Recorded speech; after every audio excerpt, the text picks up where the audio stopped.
The Bale Baron is supplied with a bale length gauge. The purpose of this gauge is to control the average bale length during the baling process. There are two measuring points on the gauge.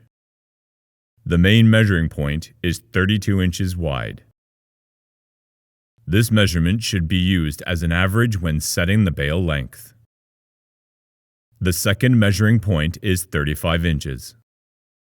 This is the maximum length.